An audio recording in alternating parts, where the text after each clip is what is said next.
Olá, está começando a partir de agora o programa Unifra Entrevista. Muito obrigado para você que está sintonizado no canal 15 da NET e está acompanhando a nossa programação. O Unifra Entrevista hoje tem dois temas. O primeiro deles é o Dia da Bandeira, celebrado em 19 de novembro.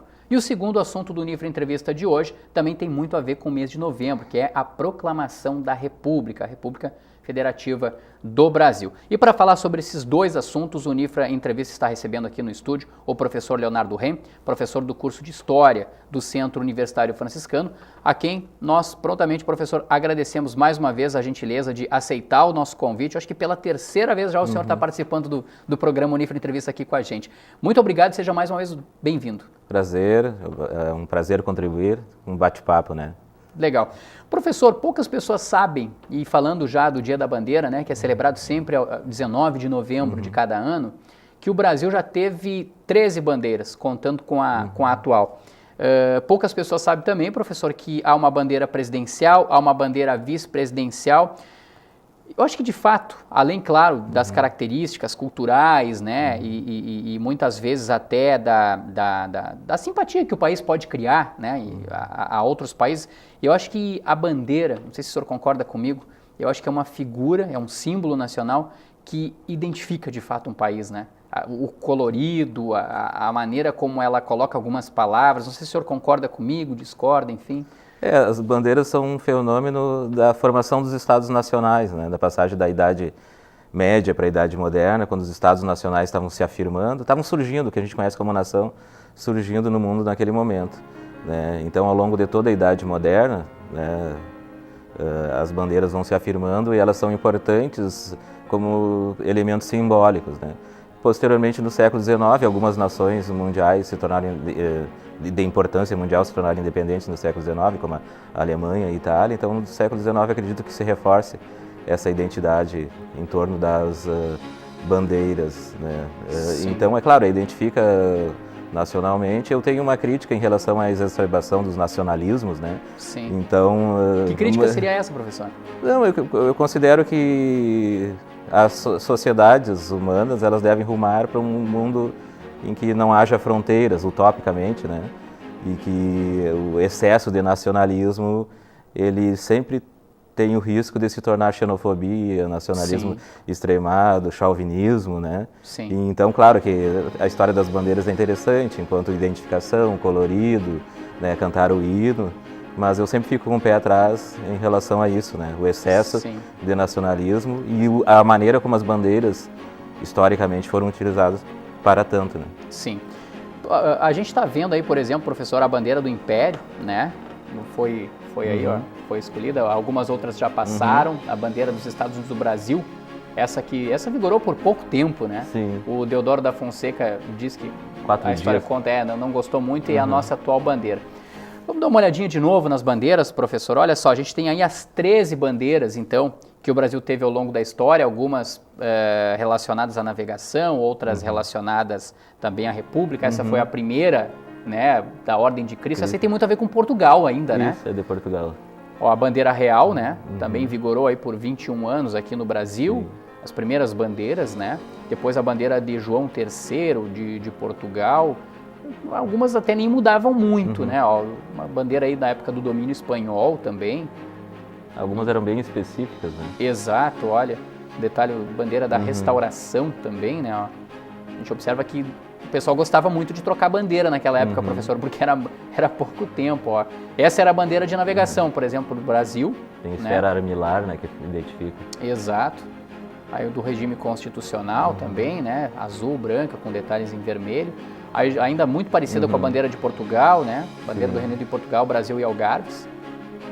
Tínhamos essa aí do Reino do Brasil, que aí já começa a aparecer um círculo, né? Central. Sim. Essa é a dúvida se ela tenha vigorado realmente, mas boa parte dos registros aponta que sim. Sim, essa do Império.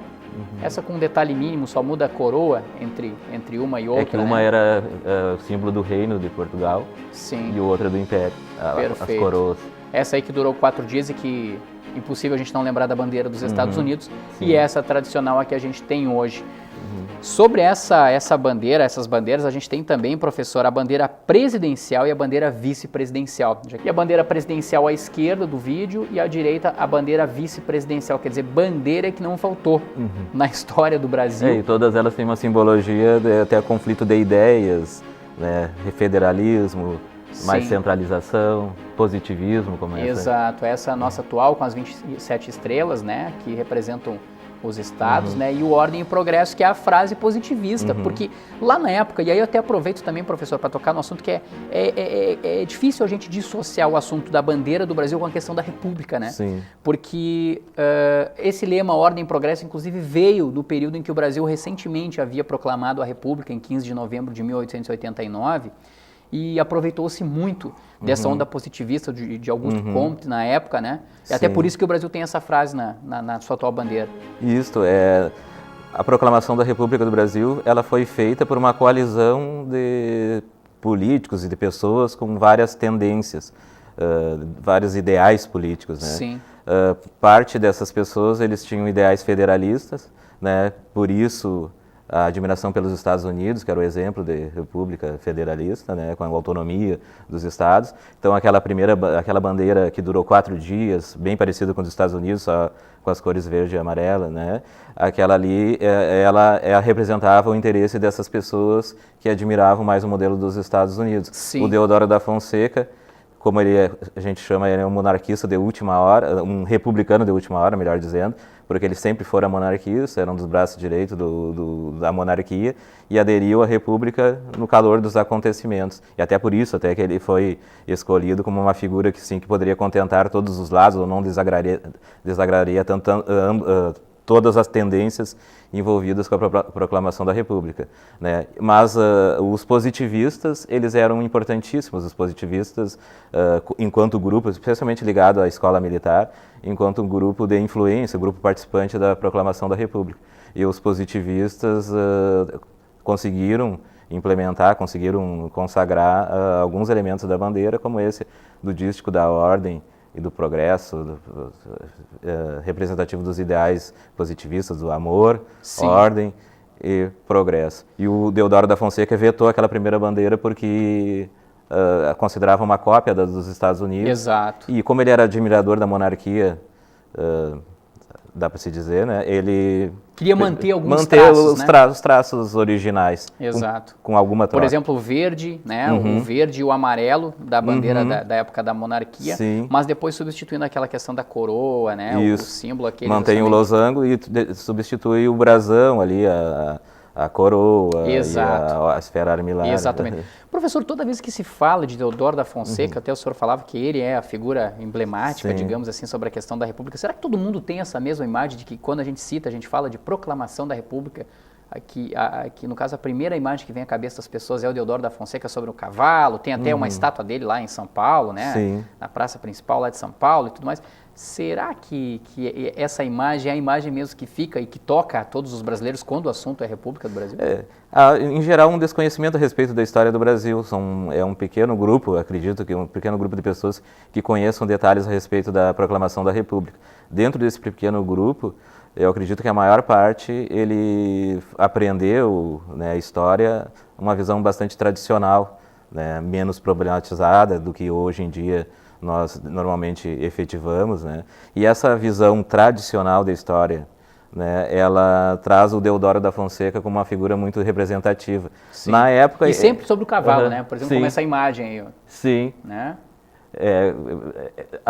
É importante as imagens, as pinturas como elementos fundamentais para a consolidação de uma versão mitificada. Normalmente ocorre uma versão que pode corresponder à realidade, não digo que não corresponda à realidade, mas muitas vezes serve para acrescentar elementos míticos para angariar simpatia, uma maior coesão.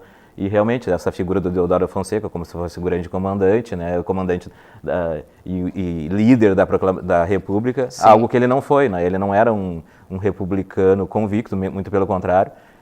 A princípio ele tinha ideias muito mais monarquistas e aderiu à República porque considerava que era inevitável a proclamação da República, né? Tanto que ele, até mesmo a bandeira, né, ele faz questão de manter elementos da época do Império, né? Sim. E até a forma de tratamento, a família real, o imperador também, ele faz questão que seja feito de determinada maneira, sem revanchismos, né?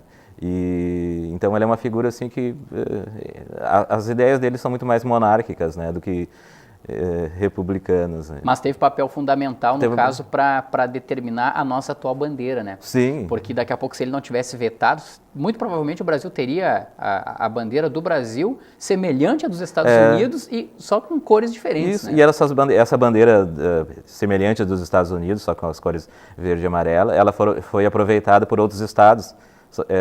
Tem vários estados no Brasil que têm bandeira inspirada nessa Sim. da República. Essa primeira, né, são uns 4 estados que têm a bandeira, praticamente muda algum detalhe em relação a essa, então foram aproveitados. Né. Várias bandeiras que foram ventiladas e foram adotadas no início da República, porque até se consolidar essa bandeira que hoje é oficial, né, Sim. ela demora um pouco. Então muitas outras bandeiras foram utilizadas, além dessa bandeira semelhante dos Estados Unidos, havia outras, que uma delas hoje em dia é a bandeira do estado de São Paulo, que ela foi utilizada durante algum tempo, né, e com as cores preto, branca, né, e vermelha.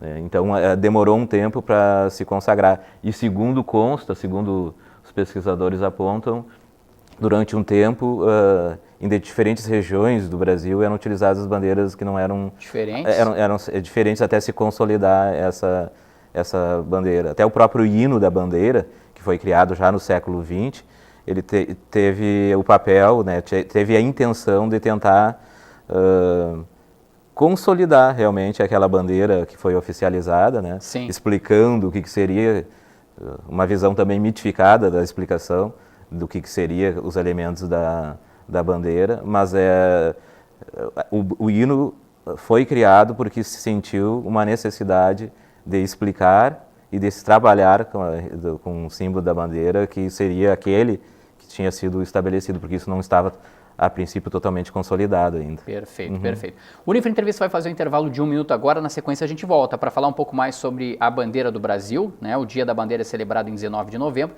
e também sobre o outro assunto aqui do Unifra Entrevista, do qual a gente também já está falando aqui, que é a República do Brasil, né? Proclamação da República que aconteceu em 15 de novembro de 1889.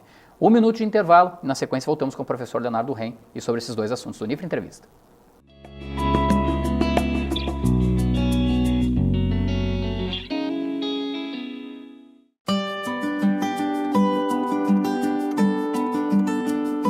Ela conquista tudo que eu não consegui conquistar. Quero que ele seja um grande homem, né? Tenha um futuro brilhante pela frente.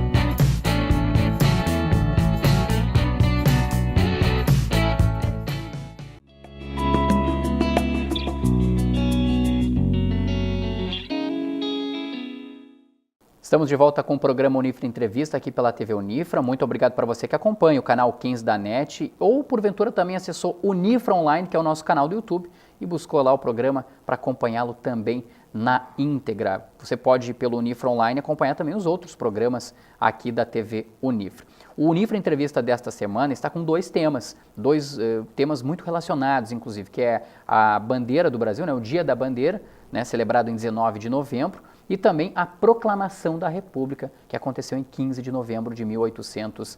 1989. E sobre esses dois assuntos, nós estamos recebendo o professor Leonardo Rem, do curso de História do Centro Universitário Franciscano, a quem mais uma vez nós agradecemos a gentileza de ter aceito o nosso convite. Professor, nós vimos no começo do Unifre Entrevista que o Brasil já teve uma bandeira, por exemplo, com cores brancas, azuis, né, um pouco do amarelo e tudo mais, mas a atual configuração que nós temos é verde, amarelo, azul e branca. Por que o Brasil tem, de certa forma, essas cores assim? Isso, na verdade, a gente aprende lá no ensino fundamental, né? O verde das matas, o amarelo da riqueza, o azul do mar, enfim. Pode explicar um pouquinho para a gente isso, professor? É bem polêmico, não há unanimidade entre os historiadores a respeito da escolha das cores, né? Sim. A única unanimidade, dá para se dizer assim, que é o fato de que essa versão, os verdes das matas, o amarelo do ouro, essa é uma versão criada mais ou menos na época do hino mesmo, né? Ou da própria República, nos momentos posteriores à República, para fazer relação com as cores que já existiam na bandeira imperial, verde e amarelo, que foram mantidas na bandeira republicana. A adoção dessas cores ela foi feita lá pelo Dom Pedro I, ainda antes da independência do Brasil de 1822. Ele encomendou a bandeira para o Debré, um famoso pintor que andou viajando pelo Brasil, né? Um pintor e botânico, um pesquisador bastante interdisciplinar, né? Que a gente chamaria hoje em dia. Ele encomendou essa bandeira que depois foi adotada após a independência do Brasil, mudando a coroa, aquela que representava o reino de Portugal, né, por uma outra coroa que passa a representar o império, um pequeno detalhe. Por que existe essa polêmica, professor, em relação às cores, à definição? Porque nessa encomenda feita ao Debré, né, e que a bandeira é praticamente mantida após a independência, não há uma explicação oficial na época, pelo menos até onde eu sei, não há uma explicação oficial na época. Se suspeita que tenha relação ao verde, a cor verde dos Bragança, que tinha no brasão dos Bragança. Perfeito. Bragança que formou a família real, né? Família real, né, portuguesa, posteriormente a brasileira. No brasão tinha uma presença significativa do verde. Então há uma versão que é bastante forte, mas até onde eu sei não é totalmente confirmada, de que o verde corresponda à cor dos Bragança e o amarelo à cor dos Habsburgo, cor da esposa, né, do Dom Pedro I, que viria a ser o Dom Pedro I. Sim. Né? Essa versão é bastante forte, mas... A que mais fica para a história do Brasil é o verde da mata e o amarelo da riqueza. E a princípio né? Isso assim, há quase uma unanimidade, que depois foi se consagrando essa versão, principalmente na época da República, para arranjar uma explicação satisfatória, né? Sim. Ou que promovesse uma suposta coesão em torno do apoio à bandeira, daí algo mitificado também. Sim. Né? Professor, poucas pessoas sabem, mas, por exemplo, queimar a bandeira, isso é um crime, né? Considerado crime, porque a bandeira é um símbolo nacional, na verdade é um crime contra a pátria, né? Mas eu queria perguntar para o senhor, se de uma hora para outra os brasileiros cansassem da atual bandeira e quisessem trocar, isso é possível, né? Eu não tenho conhecimento aprofundado das leis, as minúcias da lei, mas a princípio, pelo que eu sei, seria possível, né? Desde que houvesse a concordância. O próprio hino já foi várias vezes ventilado, a mudança do hino devido à letra ser muito rebuscada, a linguagem muito hermética para o entendimento da população, né? Mas claro, isso até realmente ser efetivado na prática não é assim, né? Muito burocracia, daí certamente haverá quem prefira manter, então é muito difícil. E há coisas, digamos, mais importantes no país para se preocupar do que com a troca do hino e com a troca da bandeira. Concordo contigo, né? Porque são detalhes, né, que muitos acreditam que sejam importantes, né? Até se ventilando a volta de disciplinas nas escolas como educação moral e cívica, por exemplo, algo como se fosse fundamental que uma nação, as pessoas de uma nação se identificassem com os símbolos apenas por serem símbolos e refletidamente, né? Sim. Ao invés de se preocupar com a qualidade da vida do país, o respeito das pessoas umas com as outras. Esse assunto eu quero tocar exatamente nesse assunto aí com o senhor, professor. A gente sabe, por exemplo, que nos Estados Unidos tem essa questão marqueteira, né? De utilizar as cores da bandeira e a própria bandeira em roupas, né? E aqui no Brasil, por um tempo, até se copiou, digamos, isso, né? Não se é... sentiu a falta e... Exato, não, assim, ó, não é anormal, não, né? A gente vê daqui a pouco alguém lá com uma camisa que lembra a bandeira do Brasil e tudo mais. O senhor é contra ou a favor disso, hein? Eu acho que não é tão importante isso, e pelo contrário, eu considero assim, que dependendo da maneira como tu utilize isso, se é para exacerbar esse nacionalismo, como eu falei, que é irrefletido, que tu considera que essas pessoas de fora como piores do que tu, ou tu vai te identificar apenas com o símbolo e não fazer uma reflexão mais aprofundada em relação aos problemas do Brasil, como eles devem ser tratados, a qualidade de vida, a relação entre as pessoas. Então, se isso resvala para esse lado, né, eu considero inapropriado, considero muito mais nocivo do que um ponto positivo, né. Mas os Estados Unidos, eles têm toda aquela identificação com a bandeira. Não necessariamente eu considere que devamos copiar, né, Sim. os Estados Unidos, né, porque também ocorre uma identificação irrefletida com a nação e se preocupa, se deixa de preocupar com outras questões importantes, né? Tu pode contribuir muito mais com uma nação, né, com o teu trabalho, tu respeitando as outras pessoas, tu se preocupando que todos sejam cidadãos. Com símbolos nacionais e daqui a pouco com as cores, sim. Né? Professor, a gente está acabando no entrevista, mas eu quero antes rapidinho uma resposta sua. Se o Brasil não tivesse adotado a República, né, como forma de governo, eu diria assim, será que nós teríamos a bandeira que nós temos hoje? Muito provavelmente não, nós teríamos uma bandeira do Império, né? Acredito daí que deveria ter existido a continuidade, né? Se não tivesse ocorrido a proclamação da República, mais ou menos a continuidade da bandeira do Império. Mas, por outro lado, a história nos levaria a proclamar uma República também? Ou seria inevitável, nos dias atuais, por claro, exemplo? como a gente sempre diz, não existe o ser história, a gente não tem como saber com certeza, não existe o ser. Perfeito. Né? Mas assim, a história mundial, o desenvolvimento histórico mundial, o contexto mundial a partir do século XIX até o século XX, até a atualidade, dá muito pouco vazão à continuidade de monarquias, mesmo que elas existam, né? Como, por exemplo, a própria monarquia britânica. Então, seria uma grande tendência de mais cedo ou mais tarde acabar mudando, as coisas serem como são hoje, então. Isso. Professor Leonardo Reim, do curso de História do Centro Universitário Franciscano, mais uma vez, muito obrigado pela sua presença aqui no Unifra Entrevista para falar sobre a bandeira do Brasil e também sobre a República. Agradeço e à disposição. Legal. O Unifra Entrevista volta na próxima semana. Se você, por acaso, ligou agora no canal 15 da NET e não conseguiu pegar esse programa na íntegra, o Unifra Entrevista tem as reprises, né?